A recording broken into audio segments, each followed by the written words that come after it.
Muy buenas noches, muchas gracias por sus palabras, las oraciones también, mis amados hermanos Rodolfo y Román y sus familias también.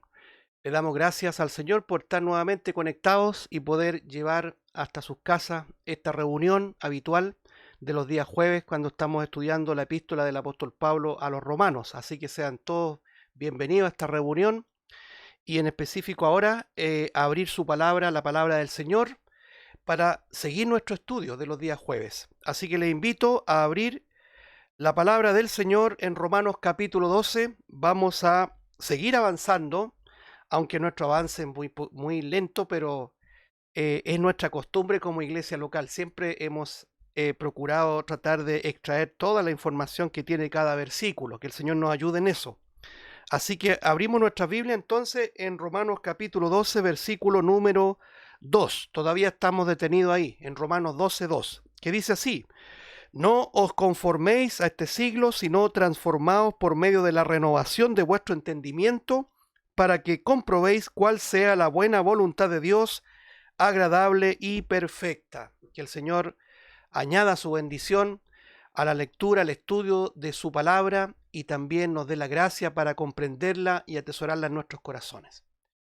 Hemos hablado bastante sobre este versículo 2, como hemos descubierto en los estudios, es muy fecundo, tiene mucho contenido.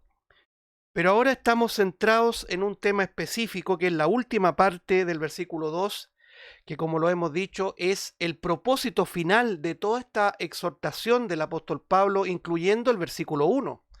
Una vida entregada en un sacrificio, una vida santa, es decir, apartada del mundo, no conforme a los cánones del mundo, del sistema, una mente renovada, ¿cierto? Esa es la exhortación en esos tres aspectos, tienen un propósito, y el propósito es comprobar qué es lo agradable al Señor. Aquí dice el texto comprobando, ¿no es cierto? Dice, para que comprobéis cuál sea la buena voluntad de Dios, agradable y perfecta.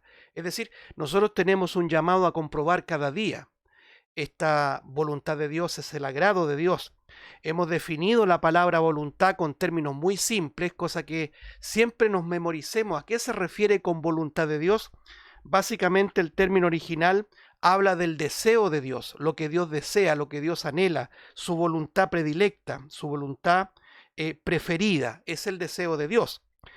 Y ahí es donde nosotros tenemos que apuntar siempre. Es un gran desafío, ciertamente, para todos nosotros los hijos de Dios, agradar a nuestro Padre. Lo vivimos en el plano terrenal también, ¿no es cierto?, de obedecer a nuestros padres, cuanto más en esta perspectiva eterna, en esta perspectiva espiritual, de agradar a nuestro Padre Celestial. Así que eso es más o menos a lo que apunta este propósito que el apóstol Pablo, guiado por el Espíritu de Dios, nos está enseñando. Comprobar cuál es la buena voluntad de Dios. En un breve resumen, hemos citado algunos pasajes que hablan del agrado de Dios, de su voluntad que siempre va a prevalecer. El Salmo 115, versículo 3, Salmo 135, versículo 6, Job, capítulo 23, verso 13. Si es que usted no los tiene apuntados ahí, también puede ir tomando nota de cómo la Escritura es tan clara en decirnos de que Dios manifiesta su agrado, manifiesta su deseo y todo lo que Él quiere lo hace. Es decir, nadie puede resistir, oponerse o truncar la voluntad de Dios. Me acordaba de un pasaje que lo cita Pablo en el capítulo 9, también lo estuvimos estudiando hace ya harto tiempo atrás, cuando dice, ¿quién ha resistido su voluntad? No hay ser humano, no hay circunstancia que pueda resistir, que pueda oponerse al deseo de Dios, al anhelo de Dios, a la voluntad de Dios. Por lo tanto, veíamos esos pasajes que nos presentan un Dios que está arriba, sentado en un trono. No un Dios limitado, un Dios que de alguna manera se moldea a nuestros caprichos como seres humanos. ¿Por qué comento esto? Porque muchas veces se mal entiende o se hace una concepción errónea de Dios. El Dios que revela la Biblia es un Dios soberano, que siempre ha hecho lo correcto, nunca ha fracasado, que siempre ha ejercido soberanía, aunque nosotros veamos un mundo que está totalmente fuera del vínculo con la voluntad de Dios agradable y perfecta, es cosa de verlo como está, ¿no es cierto? Aún así Dios sigue teniendo el control. Aún las cosas que nos hacen inclusive dudar aún Dios está bajo ese control, va controlando todos los aspectos de la vida, de la creación. Por lo tanto, el tema de la voluntad es bastante amplio, hermanos. Y nosotros estamos llamados, como lo dice la Escritura, a comprobar constantemente, a comprobar cuál es su anhelo, cuál es su perfecto deseo. Nos acordamos de Efesios capítulo 5, versículo 10, que dice, comprobando lo que es agradable al Señor. ¿Ya? Comprobando, esta palabra comprobar, este verbo, está conjugado en un presente continuo, en un gerundio que se llama, es decir, todos los días nosotros debemos buscar la comprobación de lo que le agrada al Señor. Aquí Pablo dice comprobando lo que es agradable. Podríamos decir comprobando cuál es la buena voluntad de Dios en consonancia con Romanos capítulo 12, versículo 2, que es el texto que estamos estudiando.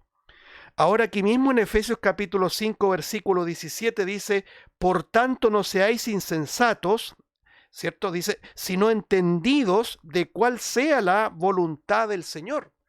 Fíjese que hay dos posiciones, o nosotros andamos de una manera insensata, o andamos con una sensatez bíblica, ¿no es cierto?, espiritual, para que seamos entendidos respecto a la voluntad del Señor. Aquí también lo dijimos en su oportunidad, Efesios capítulo 5, versículo 1 en adelante, está hablando también de deberes cristianos, una exhortación a la vida cristiana.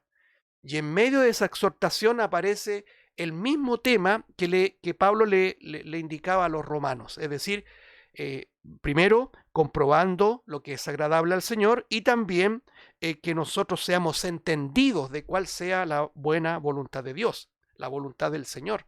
Ahora, ¿cómo nosotros podemos llegar a eso, hermano? Ya lo hemos mencionado, el capítulo 12, y los versículos 1 y 2, específicamente el versículo 2, la primera parte, nos hablan de que nosotros tenemos que depositarnos en Él, entregarnos a Él, no solamente en voluntad, sino que en cuerpo también. Nuestra mente debe ser renovada. No solamente un asunto de relación religiosa, muchas veces siempre estamos lidiando con ese aspecto religioso, asistir a una iglesia, cumplir con todo lo que la iglesia nos demanda, ¿no es cierto?, las actividades, qué sé yo, todas esas cosas que son parte de las actividades que es bueno que nosotros seamos responsables, pero la relación con Dios no se establece en un vínculo religioso, en un vínculo eclesiástico, sino que en un cuerpo entregado, en una actitud, en una voluntad que va siendo doblegada a la voluntad de Dios, al señorío de Cristo, en esta transformación constante, como ya la hemos mencionado, y también una mente renovada. Con esos tres aspectos, hermanos, nosotros vamos a estar lo digo así en un sentido ilustrativo, pedagógico, vamos a estar sintonizados con la palabra del Señor y con su voluntad. Pero si nosotros no estamos sintonizados con Dios, nos va a ser muy difícil comprobar cuál es la buena voluntad de Dios, cuál es lo agradable, lo grato al Señor. Entonces, primero quiero resaltar y poner en alto que la demanda cristiana, el deber cristiano en este tópico que estamos analizando es comprobar qué le agrada a Él y no agradarnos a nosotros mismos. Fíjese que Pablo también se lo dice a los colosenses, ya ahora vamos avanzando, a los colosenses en el capítulo 1, versículo 9, lo siguiente. Colosenses 1:9 dice, por lo cual también nosotros desde el día que lo oímos, no cesamos de orar por vosotros y de pedir que seáis llenos del conocimiento de su voluntad, en toda sabiduría e inteligencia espiritual. Aquí aparece una tercera iglesia.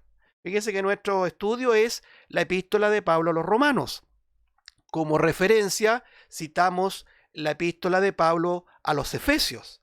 Pero aquí aparece la epístola de Pablo a los colosenses, ¿no es cierto?, con la misma tónica, orando por los colosenses, diciendo que no cesamos de orar y pedir, dice, por vosotros para que seáis llenos de el conocimiento de su voluntad.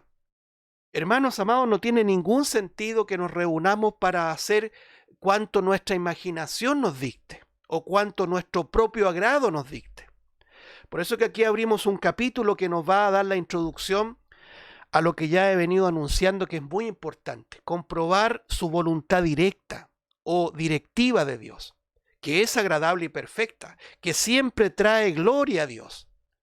Pero también en ese marco de la voluntad de Dios aparece esta voluntad permisiva, que Dios en su soberanía permite, aún no siendo su voluntad preferida, su deseo, su agrado.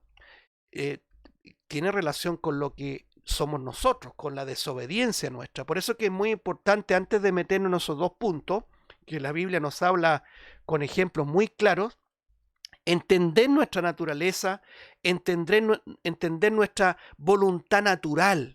Si nosotros en un momento hacemos un ejercicio de manera de abstraernos de la vida espiritual, nosotros quedamos totalmente guiados por una mente natural, por una voluntad natural. Nosotros no podemos negar, amados hermanos, que siempre estamos luchando con la carne. Cuando hablo de carne, hablo el cuerpo, la naturaleza pecaminosa, que vamos a llevar hasta el día de nuestra redención final, sea cuando Cristo venga a buscarnos o cuando el Señor nos llama a su presencia. Ahí recién vamos a ser separados de esta naturaleza carnal que quiere siempre hacer su propia voluntad. Entonces, yo quiero que leamos un poquito aquí, hermanos, aquí mismo en Romanos, pero en el capítulo número 3, que en alguna oportunidad también pasamos por ahí. Capítulo número 3, versículo 9 en adelante dice así. Vamos a dar lectura del versículo 9 al versículo 12. Dice así, Romanos capítulo 3, verso 9. ¿Qué pues? ¿Somos nosotros mejores que ellos? En ninguna manera. Pues ya hemos acusado a judíos y a gentiles, que todos están bajo pecado. Como está escrito, no hay justo ni aun uno, no hay quien entienda, no hay quien busque a Dios. Todos se desviaron, a una se hicieron inútiles. No hay quien haga lo bueno, no hay ni siquiera uno. Este es un pasaje que lo tenemos que tener siempre ahí en nuestra agenda, como para ser claro en la enseñanza de que el hombre natural nunca, jamás va a buscar a Dios. En un sentido natural, el hombre no busca a Dios. Quiero comentar algunos elementos que ya en su oportunidad los hemos mencionado. Primero, el apóstol Pablo aclara algo muy importante para que nuestra jactancia no se desborde, hermanos. Dice, por ejemplo, aquí en el versículo 9, que pues, ¿somos nosotros mejores que ellos? Aquí el apóstol Pablo está planteando algo que evidentemente conecta los versículos o los capítulos anteriores. Si usted lee los capítulos anteriores, del capítulo 1, aparte del capítulo 3, está hablando de la culpabilidad del hombre, está hablando de lo que es el hombre en sentido natural y aún en su sentido religioso. En otras palabras, está poniendo a la par lo que es el judío y también el gentil.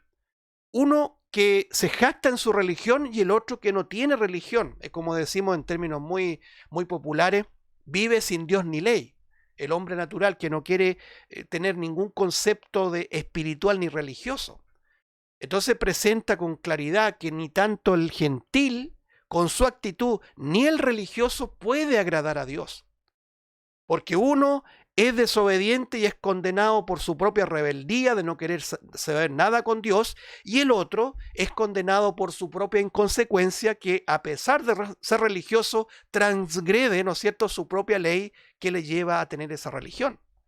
Ni por uno ni por otro lado hay una relación verdadera con el Señor. Por eso que, dicho muy de paso, siempre nos esmeramos, para nosotros mismos primeramente y para todos nosotros, nos esmeramos en aclarar, en enfatizar de que nuestra enseñanza nunca tiene una búsqueda religiosa, de cumplimiento irrestricto de códigos religiosos, sino que cada uno comienza a tener una relación personal con el Salvador, con nuestro Señor y Salvador.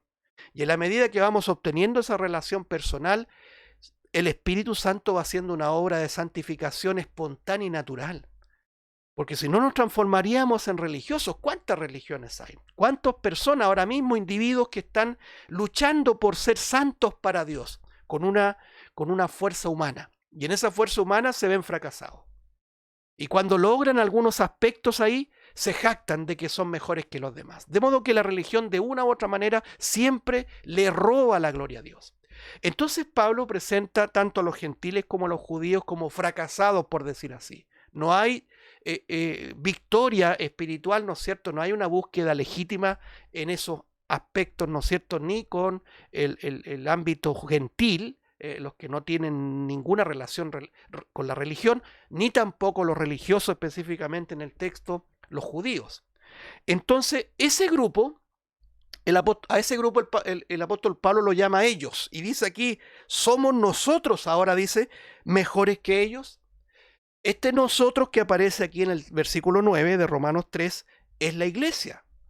Pablo se está refiriendo a los creyentes de Roma, pero evidentemente esa enseñanza también trasciende hacia nosotros, se aplica también a nosotros. No siendo, ¿no es cierto?, de la iglesia de Roma en ese tiempo, evidentemente la enseñanza también es para nosotros. Y Pablo, y podríamos decir con perfecta claridad que hoy día el Señor nos dice, somos nosotros mejores que los que están afuera, mejores que los que no quieren saber nada del Señor, y aún con aquellos que siguiendo una religión creen que ese camino les llevará a la salvación. De ninguna manera, dice acá. Nosotros no somos mejores que ellos. Esto nos ubica, amados hermanos, porque es muy fácil jactarse. El apóstol Pablo le dice a los corintios que el que quiera gloriarse, gloríese en el Señor. Nuestra única gloria está en el Señor. Si nosotros ahora podemos ir entendiendo las Escrituras y poder ir caminando en un camino que le agrada al Señor, es por su pura misericordia, es por su pura gracia. Eso es lo preliminar, hermanos. Aquí el apóstol Pablo está diciendo que no somos mejores que nadie. Y después, a renglón seguido, aquí en el versículo 9 al terminar dice, ya hemos acusado, usa esa palabra acusar, a judíos y a gentiles que todos están bajo pecado. Bien, a renglón seguido, el apóstol Pablo continúa con este argumento poniendo al hombre natural, con su voluntad natural, que es lo que quiero aclarar en esta noche, al descubierto. Como está escrito, aquí está citando la Escritura, hay varios pasajes en el Antiguo Testamento, que pudiéramos también comentarlo, pero centrémonos en esto. Dice, como está escrito, no hay justo ni aún uno. Aquí está hablando, ¿no es cierto?, de la rectitud o la moralidad del hombre. Dice que no hay nadie que sea correcto. La palabra justicia habla de inocencia, habla de rectitud plena, no parcial. Por ejemplo, algunos piensan, sobre todo la religión es la que nos ha legado este error, podríamos decir, que nos lleva a una repercusión eterna, porque hay muchos que creen que por su camino van a obtener salvación, pero como dice el Proverbio 14:12, su fin es camino de muerte. ¿Se acuerda que lo dice? Hay camino que al hombre le parece derecho, le parece recto, le parece justo, pero su fin es camino de muerte. Todas las religiones transitan por ese Proverbio 14:12. Hay camino que al hombre le parece derecho, pero su fin es camino de muerte. La Biblia dice que no hay ningún hombre que sea justo, no hay ninguno que goce de una justicia plena. No es un asunto de promediar, no es un asunto de que el hombre diga, yo tengo un promedio bueno respecto a esta justicia que habla Dios. Por lo tanto, el Señor va a tomar en cuenta mis obras. No, el Señor, para que nosotros entremos al cielo, el Señor exige una inocencia absoluta. Y nosotros sabemos, hermanos, por la Escritura, que no vamos a poder entrar al cielo sino solamente a través de la justicia de Cristo. Sí, por eso el Señor Jesús resucitó al tercer día para nuestra justificación. Ahora, yéndonos al punto acá, primeramente habla de la moralidad. Moralmente, el hombre está muerto. No hay ni uno que sea justo. Ni con religión ni sin religión. No hay ninguno que sea justo. Segundo, no hay quien entienda. Aquí está hablando del entendimiento, aquí está hablando del intelecto. Fíjese que el hombre no solamente está deshabilitado moralmente, no es justo, sino que también el hombre está deshabilitado por causa del pecado intelectualmente. El hombre puede, como decimos en Chile, tutearse, relacionarse de tú a tú con todas las ciencias que quiera. Hay muchos ateos que repudian la palabra Dios, pero han sido brillantes mentes, ¿cierto? Mentes brillantes, mejor dicho, suena mejor, como este Hopkins que murió hace un tiempo atrás, ¿se acuerdan de este científico inglés? Creo que era, y que él en toda su sapiencia y su entendimiento científico negaba a Dios. Tenemos muchos de aquellos, ¿no es cierto? Nietzsche, el gran filósofo que todos recuerdan, un acérrimo enemigo de Dios. Bien, el hombre puede entender la ciencia, puede entender las matemáticas, se puede peinar en la física, pero no puede entender a Dios. El entendimiento no es un asunto intelectual meramente, no es un asunto de libros, no es un asunto de academia. En sentido natural, el hombre no solamente moralmente está deshabilitado por causa del pecado, sino que también intelectualmente por causa del pecado no puede entender a Dios. Con justa razón el apóstol Pablo dice en los Corintios, 1 Corintios 2, 1 en adelante habla de la sabiduría y llega a un punto que dice que para el hombre natural, que eso es lo que estamos analizando, todas las cosas espirituales le son, ¿qué dice? Locura. Siempre yo aclaro que esa palabra locura originalmente es más fuerte, es estupidez. Por eso que muchas veces a ti o a mí nos han tratado de estúpidos y es natural que así sea. Porque creer en una salvación de Dios que se hizo carne, que vino a hacerse uno de nosotros y que murió en la cruz de vergüenza, ¿no es cierto? Como lo hemos estado estudiando los domingos en la tarde, esa cruz de la burla, de la infamia, pero que para el mundo era derrota, pero para nosotros era poder de Dios. Cristo estaba venciendo en la cruz. Mientras las multitudes lo miraban, meneaban la cabeza, estiraban la boca, nosotros miramos por la fe esa cruz a través del testimonio de las Escrituras y decimos, cuán gloriosa es esa cruz, porque ahí Cristo venció la muerte, venció el pecado y venció a Satanás el diablo. Pero ciertamente eso, para el hombre natural, es locura. El hombre no puede entender a Dios. Por eso que habla de que no hay quien entienda. Y en tercer aspecto, que este es el central para el estudio que estamos realizando, dice, no hay quien busque a Dios. Aquí está hablando en un aspecto volitivo. Volitivo significa de voluntad. El hombre natural no tiene voluntad de acercarse a Dios. Si nosotros nos remontamos allá al Génesis, capítulo 3, que ciertamente también es una locura para los racionalistas, para los académicos, para los ateos, los agnósticos, hablar de Génesis es hablar de un cuento, es hablar de un mito. Pero nosotros lo creemos con todo nuestro corazón. Nosotros creemos que el Génesis es una enseñanza literal. Todo lo que ocurre en los primeros capítulos de Génesis que hablan de la creación de Dios, lo creemos tal cual como lo dice. No necesitamos debatir con ningún científico a cambio de que el tal crea, porque solamente creerán los que el Señor ha escogido para que crean. Suena muy determinante eso, ¿no es cierto? Pero eso es lo que enseña la Escritura. Aquí dice en sentido natural que el hombre volitivamente no busca a Dios. Bien, en Génesis 3, hermanos, cuando entra el pecado, en Génesis 3 está un aspecto teológico que se conoce como la caída, ¿cierto? La caída.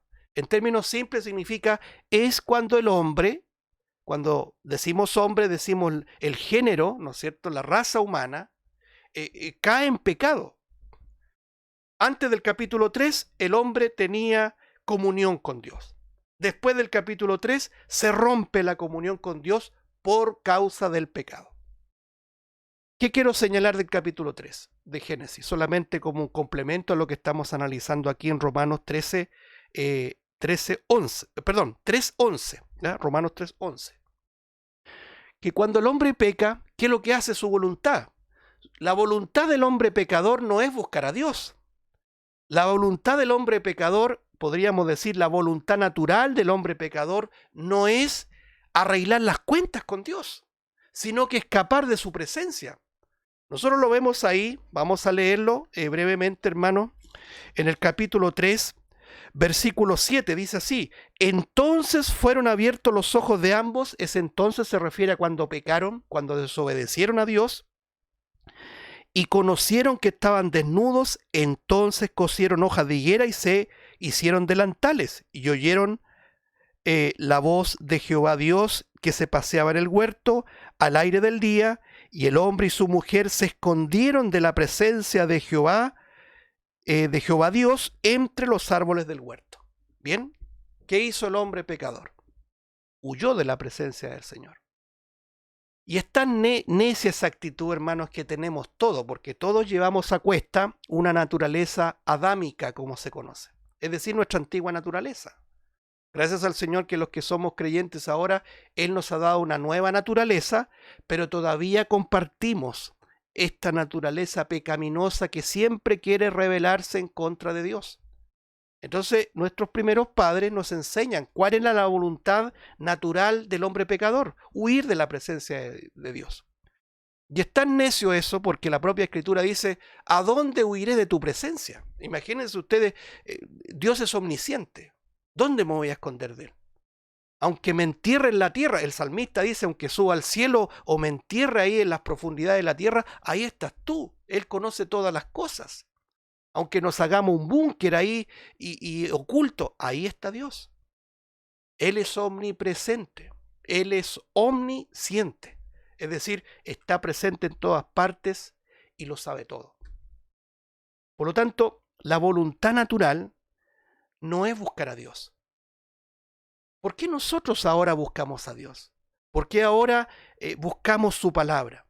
Porque Él nos abrió el entendimiento, porque Él doblegó nuestra voluntad, porque Él nos hizo justos. ¿Se da cuenta que estos 3 versículos se aplican a nuestra conversión, que solamente la hace Él? No cabe ninguna duda, amado hermano, amada hermana, que luchamos con la vieja naturaleza, que no es justa, que no entiende las cosas espirituales y que tampoco busca a Dios.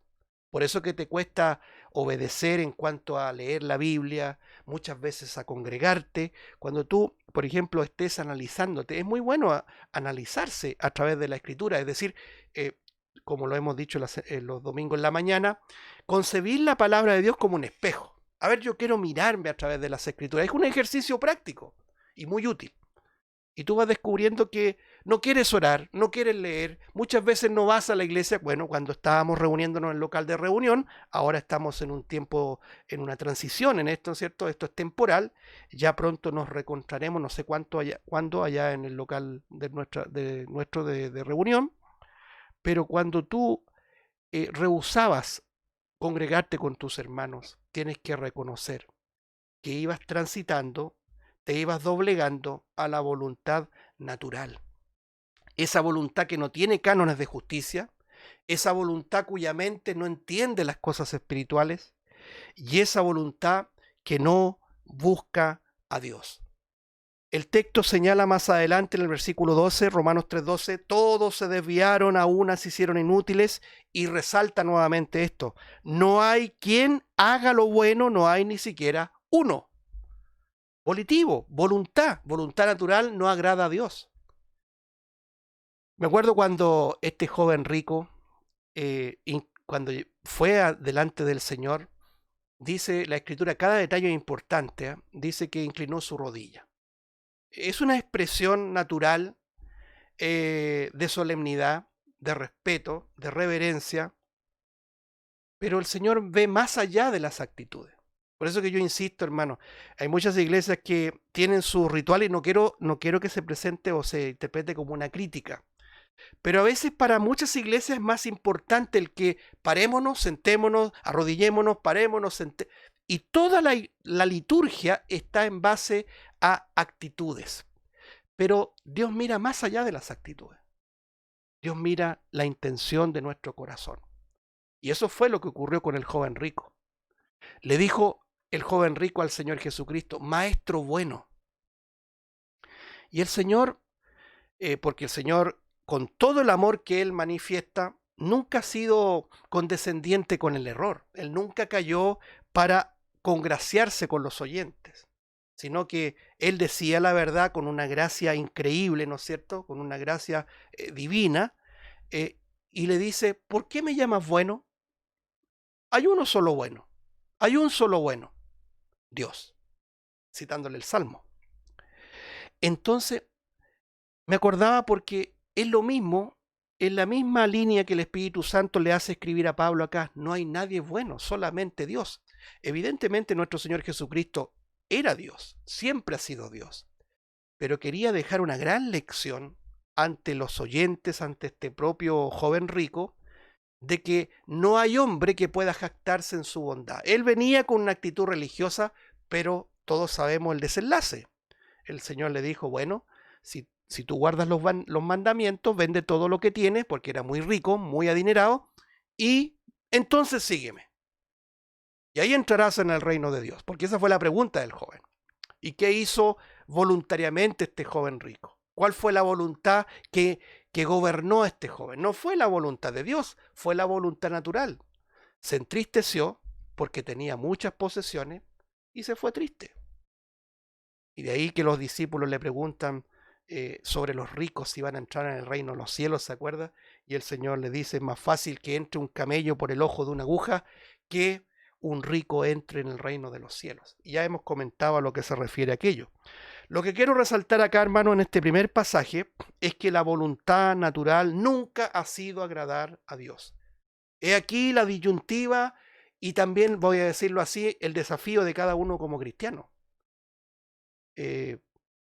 Transitar por la voluntad de Dios, agradable y perfecta, o dejarnos guiar por nuestra mente natural, es decir, por nuestra voluntad natural. Mire, si comparamos este pasaje de Romanos, que lo acabamos de analizar con Santiago, por favor, vamos a la epístola de Santiago. Epístola de Santiago, vamos a ver el capítulo número 1. Santiago capítulo 1, por favor. Vamos a dar lectura al versículo 13 y 14. Dice Santiago capítulo 1, versículo 13. Cuando alguno es tentado, no diga que es tentado de parte de Dios, porque Dios no puede ser tentado por el mal, ni él tienta a nadie, sino que cada uno es tentado cuando, y aquí ponga atención hermano, hermana, cuando de su propia concupiscencia es atraído y seducido. Bien, aclaremos esto, hermanos. ¿A quién le está hablando Santiago? No le está hablando a hombres inconversos, le está hablando a creyentes. Toda la epístola de Santiago es para creyentes. Hay algunos que postulan, antes de comentar este punto, que cuando uno ya es cristiano, prácticamente el pecado no tiene ningún acecho al creyente.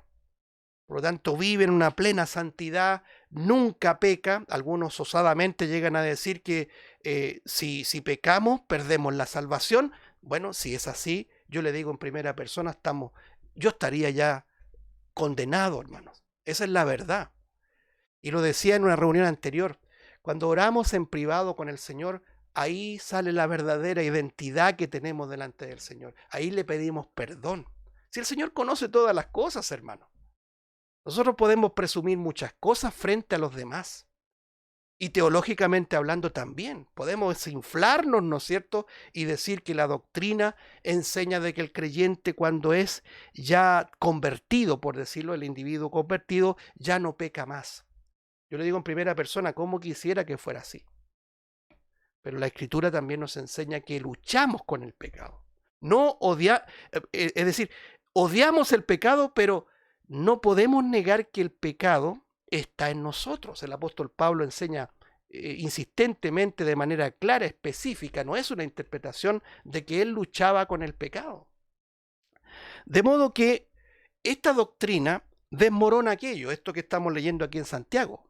Aquí Santiago está hablando de muchos temas también, no solamente en un aspecto de tentaciones que seducen al creyente, sino que en otros aspectos también. Incluso más adelante está el tema de la parcialidad. Algunos tenían preferencias por la gente que tenía más dinero, en desmedro del más pobre. Eso ocurría ya en la iglesia primitiva, imagínense ustedes, hermanos. Sí, a veces uno se escandaliza en lo que ve ahora, claro, porque hay más información, hay videos, hay documentos y uno se entera, pero el pecado en la iglesia es una realidad que se viene arrastrando de siempre. Si no fuera por la gracia de Dios, hermanos, estaríamos todos consumidos. Esa es la realidad. Por eso que tenemos un llamado a la santidad, a vencer el pecado. Pero eso no significa negar la realidad que significa que en nosotros todavía está el viejo hombre al cual siempre debemos someter, despojarnos del viejo hombre, decía Pablo. Bien, en esa perspectiva, en esa línea de enseñanza, Santiago está diciendo que uno cuando es tentado no puede echarle la culpa a Dios. Ya. Esto es muy frecuente. ¿Por qué Dios me permitió esta tentación? Es como que uno quiere culpar a Dios. Es como el propio Adán, estábamos hablando de Adán, que le echó la culpa al Señor por haberle dado esa esposa que lo indujo al error. Qué falta de hombría, ¿no es cierto? Y eso lo vemos el día de hoy.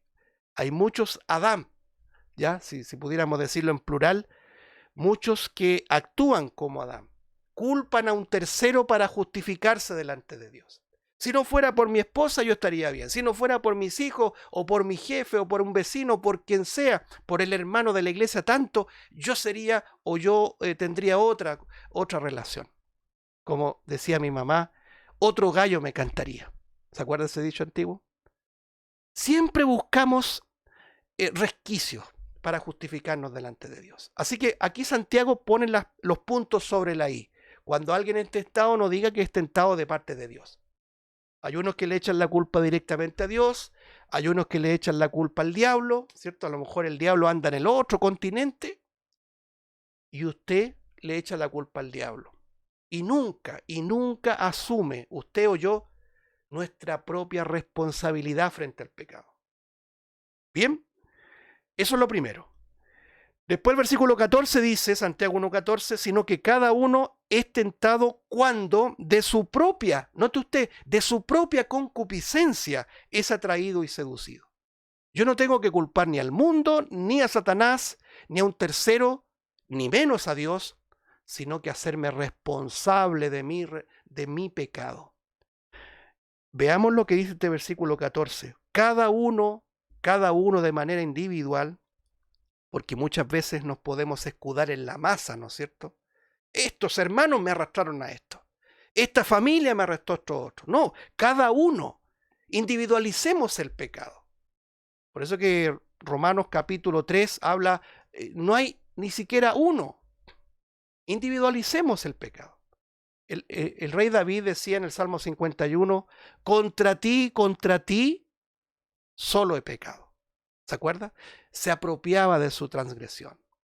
Ten piedad de mí, no ten piedad de nosotros. Ten piedad de mí en el sentido personal. A veces oramos colectivamente, sí, es correcto, pero cuando confesamos nuestros pecados, primero tenemos que sentir personalmente el peso del pecado. No apropiarnos en el sentido colectivo de la masa o de un tercero, sino que cada uno es tentado cuando de su propia concupiscencia. Nosotros tenemos una naturaleza que tiene una voluntad natural, que se inclina a la maldad, que se inclina a ir en contra de la voluntad de Dios. Como lo he aclarado en otras oportunidades, muy pocos comentaristas hablan sobre lo que significa íntegramente la palabra concupiscencia. Es poco usada hoy día esta palabra concupiscencia, por no decir que no se usa. Los únicos que conocen esta palabra son los que se mueven, ¿no es cierto? Nos movemos en el ambiente religioso cristiano, vamos a decir mejor en el ambiente espiritual. Pero en el mundo no se usa esta palabra concupiscencia. Pero concupiscencia significa, en términos muy simples, significa una inclinación natural. No necesariamente a algo evidentemente malo, pero siempre la concupiscencia nos va a llevar a chocar con la voluntad de Dios. A veces nosotros creemos estar haciéndolo bien por nuestra propia concupiscencia. Y a veces nosotros hacemos cosas evidentemente malas por nuestra propia concupiscencia. Siempre, hermanos, me interesa que vamos entendiendo que el pecado no es solamente hacer algo malo. Eso es un sofisma, una mentira de la religión. El pecado que la Biblia revela es primeramente no hacer lo que tenemos que hacer. El hombre está llamado a obedecer a Dios. Si no obedece, eso es pecado. Ese es el pecado de omisión. Así comienza el pecado en el Génesis. No empieza por el pecado de obrar, de comisión, sino que con el pecado de omisión. El hombre no hizo lo que tenía que hacer, pecó. Y después, por consecuencia, viene la comisión y terminó haciendo lo que no debe hacer. No sé si se está entendiendo. El rey David, todos nos acordamos del pecado de David cuando en una relación adúltera se mete con la esposa de su prójimo, imagínense ustedes, y llega incluso siniestramente a darle término a sus días al esposo de esta mujer, que es Urías el Eteo, ¿no es cierto? Bueno, conocemos la historia, pero a veces omitimos también cómo comenzó todo eso. El pecado de David comenzó por no hacer lo que debía hacer. De modo que la concupiscencia, hermanos, no significa necesariamente hacer lo malo, sino que hacer nuestra propia voluntad. Lo que está diciendo aquí Santiago es que cada uno es atraído y seducido de su propia voluntad natural, esa inclinación a desobedecer a Dios, ya sea no hacer lo que Él dice o hacer lo que Él prohíbe. Por lo tanto, vemos en estos dos aspectos, hermanos, respecto a esta voluntad natural que vamos a llevar a cuesta, lo voy a decir de esa forma, de aquí hasta que nosotros cesemos nuestros días aquí en la tierra. Tenemos que ir madurando en esa perspectiva. La vida del cristiano no es vivir totalmente ya apartado del pecado.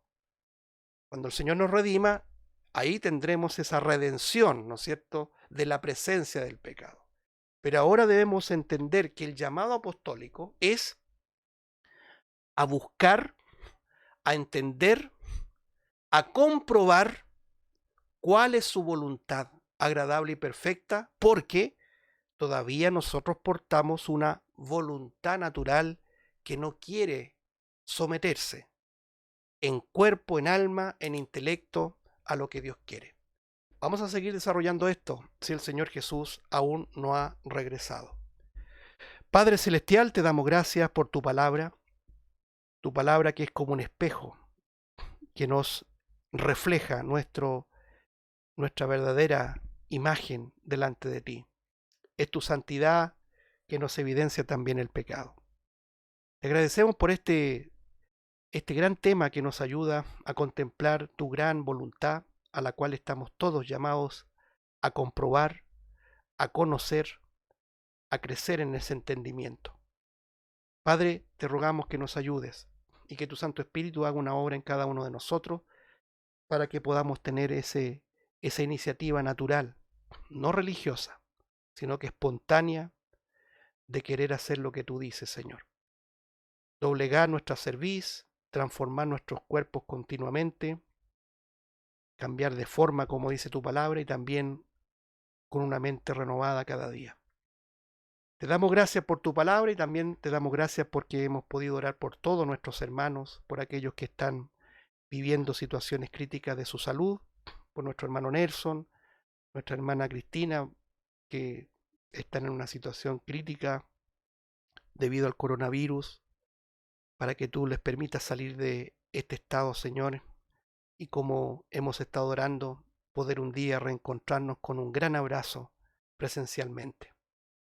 Te suplicamos por todas las oraciones, por todos los que han sido puestos en tu trono de gracia, y por todos y cada uno de nuestros amados hermanos que son parte de este ministerio y aquellos que se suman a través de estos medios que tú nos das y también no solamente en nuestro país, sino que fuera de él. Gracias, Padre, por el tal privilegio que nunca nosotros pudiéramos haber merecido. A ti toda la gloria y la honra en Cristo Jesús. Oramos en su nombre.